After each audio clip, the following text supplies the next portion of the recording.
Wacana yang tidak lazim Tribuners, di mana ini mencuat di ruang rapat Komisi 11 DPR RI.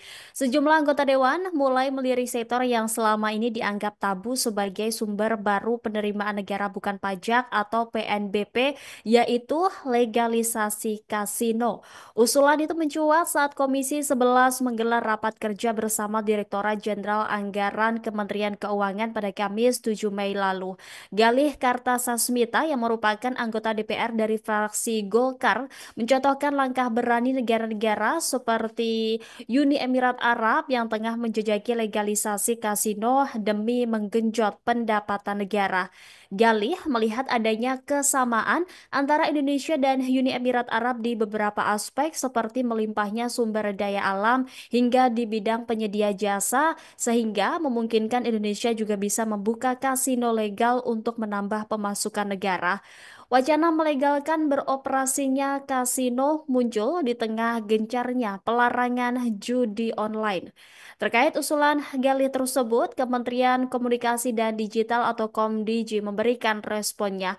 Direktur Jenderal Pengawasan Ruang Digital Kementerian Komunikasi dan Digital Alexander Sabar menegaskan perlu kajian mendalam sebelum memutuskan melegalkan pendidikan kasino di Indonesia untuk menggenjot penerimaan negara. Alexander menambahkan bahwa Komdigi tidak memiliki kewenangan untuk melegalkan bisnis kasino.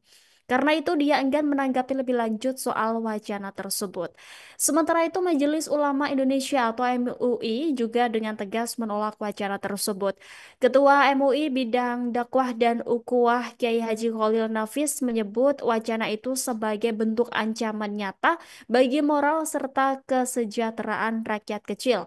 Ia menilai bahwa negara seharusnya tidak menjadikan judi sebagai jalan pintas untuk meningkatkan penerimaan negara bukan pajak. Perjudian, termasuk kasino, bukan hanya bertentangan dengan hukum, tetapi juga merusak tatanan sosial. Menurutnya ada banyak opsi yang bisa diambil pemerintah untuk meningkatkan pendapatan secara sah dan bermartabat, seperti eksplorasi sumber daya alam yang melimpah di Indonesia. Jadi menurut Tribuner sendiri gimana, setuju nggak kalau misalkan nantinya usulan DPR ini diwujudkan di mana Indonesia ini akan melegalkan kasino dan seperti apa ya kira-kira dampaknya nantinya? Download Tribun X sekarang. Menghadirkan lokal menjadi Indonesia.